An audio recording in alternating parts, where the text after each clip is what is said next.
for this live. It's quite interesting. The news came through last night. The President Zelensky stripped the citizenship a few people. He didn't name them in his evening address, but Ukrainian television reported three names. It's the mayor of Odesa, Gennady Trukhanov, ballet dancer Sergei Polunin, and former Ukrainian MP Oleg. So, and I found it's quite interesting because on one hand, these controversial people been sort of in media field quite some time, but only now the decisions made, and we look of each of them and we'll discuss. And please share your thoughts.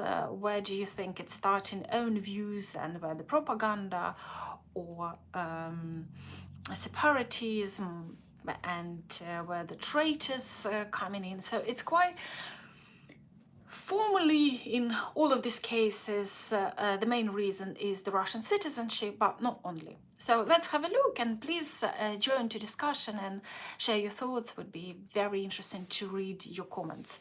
So it's all happened last night. The president's website doesn't have any documents yet, no names officially announced yet, but there was just speculation from Ukrainian TV. So those traitors, let's look at those traitors. And so these three names coming from different worlds, politics, separatism, and the arts, but each represent a deeper question. How should Ukraine deal with those accused of betraying public trust, state loyalty, or national identity? And just before I start, everything in this stream is based on the publicly available information, including investigative reports, court records, official statements. So if you would like to look deeper, you can Google and find everything. And I encourage all viewers to check the original sources. And it's not personal attack to any of this individual. It's about accountability in times of the national crisis and in full-time war and fight for independence and for existence for Ukrainians and for Ukrainian statehood. So let's begin in Odessa. Trukhanov, Gennady Trukhanov. So last night, President signed a document that's stripping his citizenship, and formally it's been said that Vasyl Maluk, the head of Ukrainian Secret Service, gave the evidence of the Russian citizenship of some people. But the accusation of Russian citizenship and Gennady Trukhanov, the mayor of Odessa, has started in 2014, and he denied all this time, and many journalists and investigations were proving, activists, that he doesn't have only sort of Russian passport, he also have the tax office number, which means he's part of the Russian system, but he denied.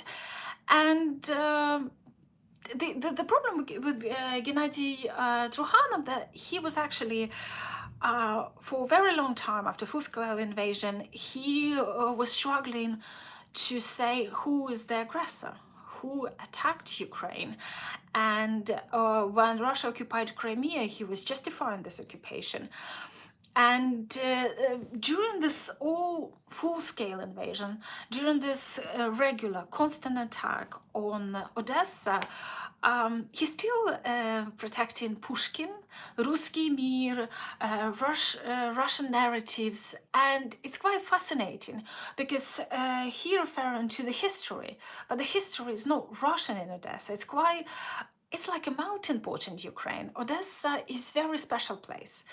And it's actually starting with Cossacks times, and this area is surrounded by the cemeteries of the ancient cemeteries of Cossacks, and it also has the Turks influence because it's port. So there's a lot of things.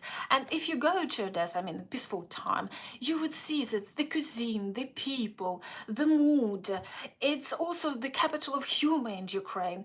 So Russia, it's very sort of like on the side, and only when Ukraine was occupied during Soviet time and Russian Empire. So it's not, it doesn't reflect, there is no scientific or historic evidence, the Kremlin or Putin's narratives like Odessa is the Russian city. It's not. No, it's not. Anyway, so Trukhanov, he was justifying occupation of Crimea, and so that's been he's been in 2016 and 2017. NABU, the anti-corruption agency, opens criminal investigation against him. Then in 2018, Trukhanov is charged over the purchase of former factory building and inflated prices, damage worth over 100 million Ukrainian hryvnias. And the people who sort of like the critics of Trukhanov, they were blaming him for neglecting the city, for robbing the city. If you look sort of like the central part, it's looking okay, but further you go from the center, it's just shocking. What state city is, and there's the sort of the robbery of land, there's corruption schemes are practicing. It's all sort of Gennady Trukhanov accused of. And obviously Trukhanov has denied all the allegations, calling them politically motivated. However, the most serious case, the embezzlement of city funds, is now back to court after the acquittal was overturned. So Transparency International and local anti-corruption agency have also flagged this case as a litmus test for Ukrainian judicial reform. So in past interviews, he was explaining it as an attempt to destabilize Odessa, and all he does, he's just serving his city and his people. And also in terms of citizenship, and about last night president's statement, he's going today he said he's going to court and he denies holding Russian citizenship. And so apparently Zelensky is going to set up new military administration, so to run the city. And let's talk about Oleg Tsarov. There's the other guy on the picture you can see with the t-shirt USSR, and it's quite sort of like, it would be fun if it wasn't so tragic with Oleg Tsarov, because he was his probably peak of his political career was during President Yanukovych. And he's after 2014 and Maidan revolution, the revolution of dignity, he sided openly with pro-Russian separatists, giving speeches in Donetsk and Lugansk in support of so-called People's Republic. In 2014, he was expelled from Ukrainian parliament, and in 2015, the Ukrainian government files criminal charges for treason and separatism. And since 2016, he lives in Crimea and Russian-controlled territories. In 2022, Ukrainian intelligence names him as possible candidate for Russian installed puppet leader. And in 2023, he survives the assassination attempt in Yalta. He's seen by many as a textbook example of high-level collaboration, and it captured Tsarov would likely face trial under wartime laws for aiding the enemy. So the question we have here is that how does the country at war balance justice, due process, and the moral weight of betrayal? Do you think siding with Russia while Russia invaded and annexed part of Ukraine, do you think this is treason? Do you think he's the traitor, or he just, as a politician, sees what's going to be better for his country? Or maybe he's the victim of Soviet regime, and that's how he sees Ukraine. He can't imagine Ukraine as independent, sovereign country from Russia. Or it's all fueled by money and for power, hunger for power. So let me know what you think in the comments, and let's shift to the world of arts and somebody who made so many headlines in London, and particularly in Royal Opera House. I mean Sergei Polunin, very talented ballet dancer. He was born in Kherson. At the moment it's partly occupied. The city is under Ukrainian control, but the region is partly occupied. So Polunin, over the last decades, his image has changed dramatically. If you Google and you see the British headlines, and it seems like he was, it was challenging for him to deal with the success, because he was successful in London here, and maybe there's some addiction to substances, but the things he was doing, it was quite outrageous. So anyway, have a look. So key moments in his biography. 2018 shows, he shows off chest tattoo of Putin in interviews. In 2019 banned from performing at the National Opera of Ukraine because he supported Putin. In 2022 and 23, post social media, he posted in his social media supporting Russian state, and in his interview he refers to Ukraine as mistake.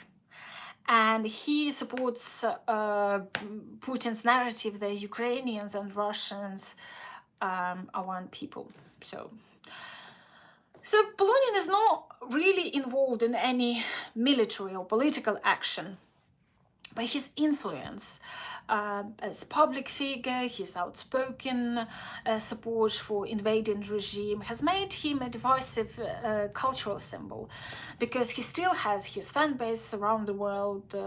And do you think he's what's your thought on his doing or his statements? Are you his fan? Have you been at his performance? Do you find his videos, because it's quite powerful videos of him dancing on YouTube?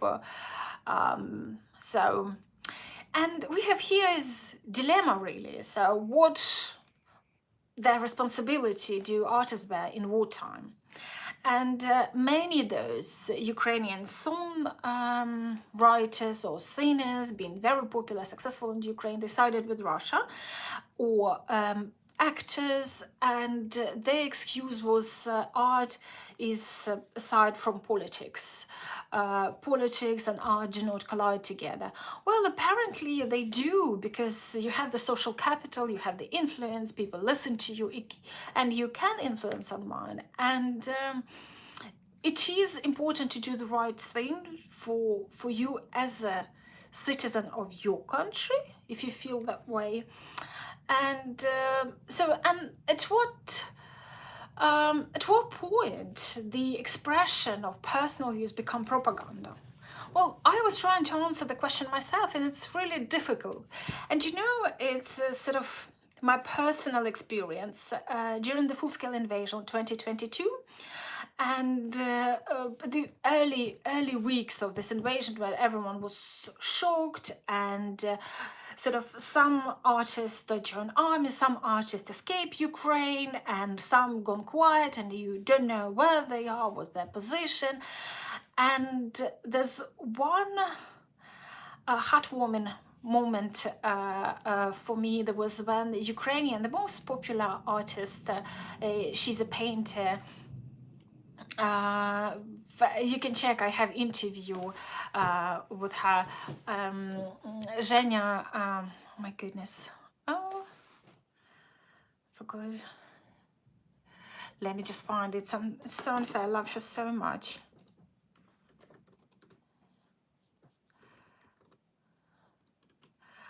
Oh, Sorry guys, it's just Evgenia Gabchinska. And Evgenia Gabchinska on her Instagram during the first weeks, and she posted that she's in Kiev, she's hiding from these attacks, she's with the family, and she was shocked because she witnessed the occupation of the Kiev region and some war crimes against civilians, and she was shocked, and it was very traumatic experience for her.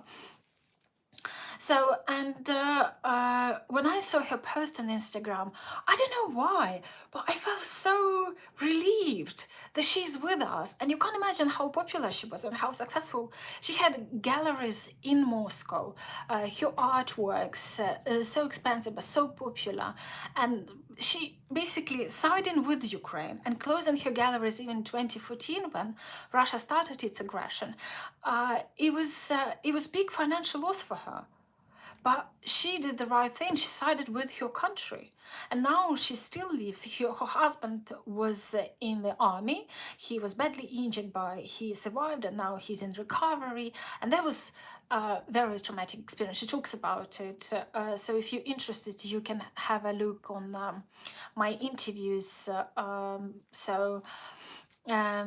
Please check Evgenia Gabchinska.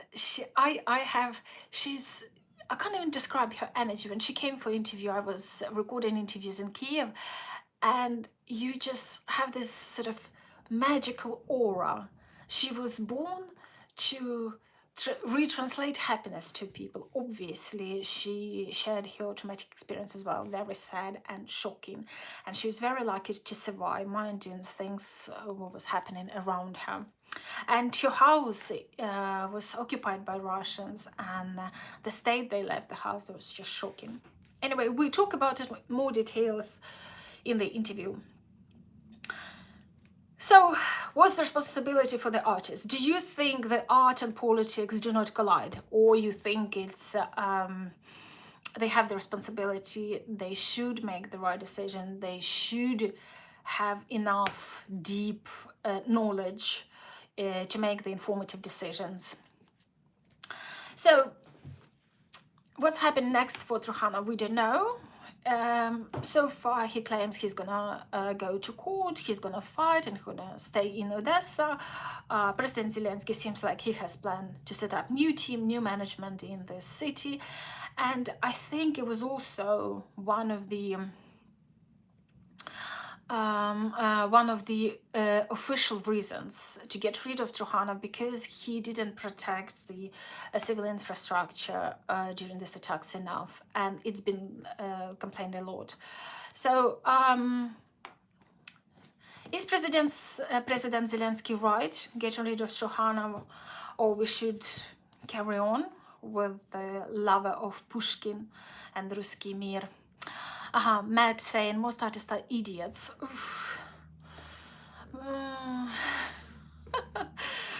Well, some people think so. When it's not the case, it's quite a pleasant surprise.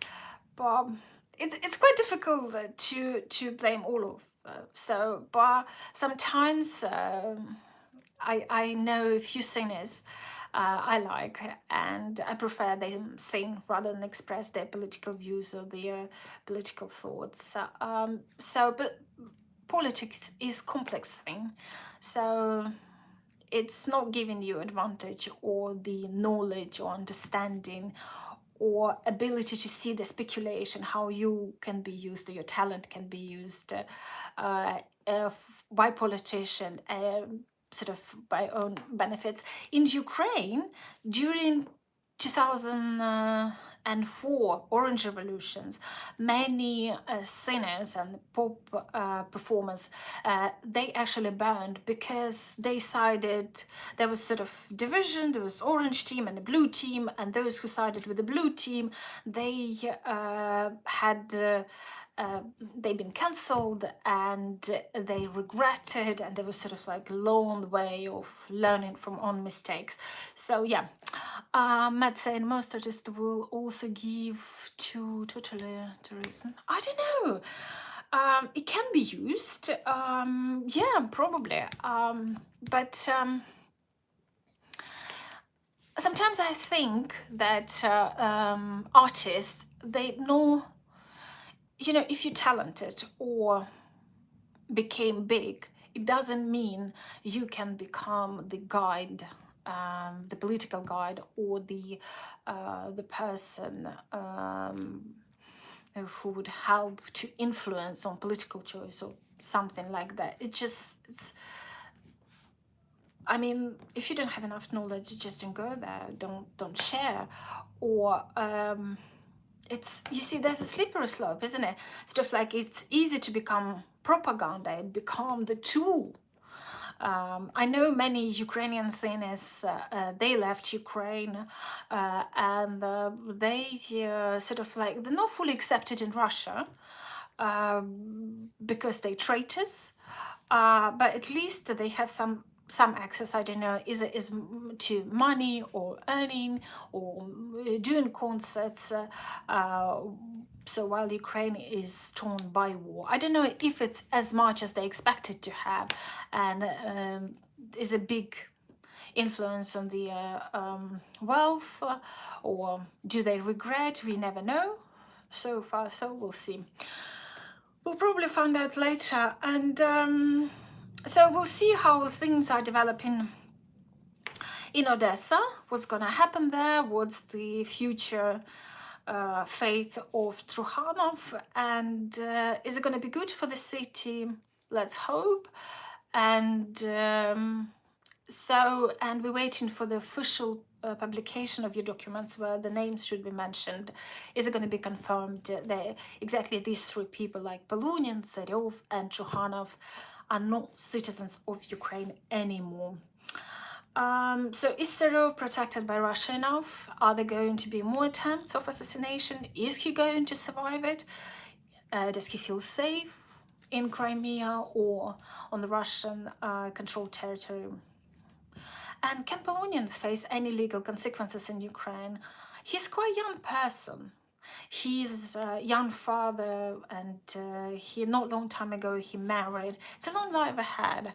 Is he going to regret his choice? How many tattoos does he need? Is he going to make somewhere manifesting and then regretting it?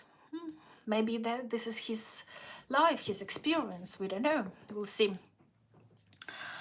So we'll see. Thank you for watching. Thank you for joining, and thank you for sharing your thoughts, Matt. I really appreciate your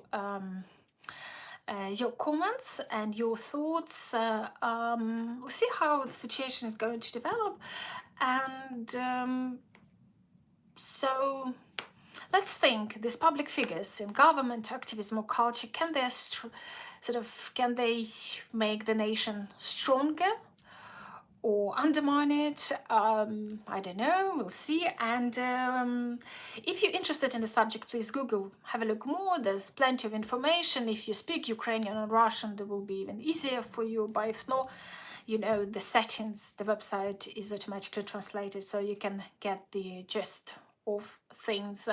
And please don't forget on Sunday, 10 o'clock in the morning, London time, there will be posted interview, a usual interview, and we will I'm starting the series of interviews to look at the Russian money and British politics, and the web is connected to Ukrainian politics and the mastermind or the Moriarty of all this of these things. Please join me on Sunday, share your thoughts. If you like this live, you know what to do. Like, share, subscribe. I would really appreciate a lot. And stay tuned, and more lives this week to go. And yeah, if you have any interest in some subjects, please let me know. I'll be happy to look at it, and we can discuss during lives. Or maybe, for example, Cheryl last night was she commented on my last night live, and actually I'm going to make an episode of them. Thank you, Cheryl, for inspiration, and please become my inspiration. Please share your thoughts and take care. Have a great day. I'm Jenny Klochko. Thank you for watching. Bye.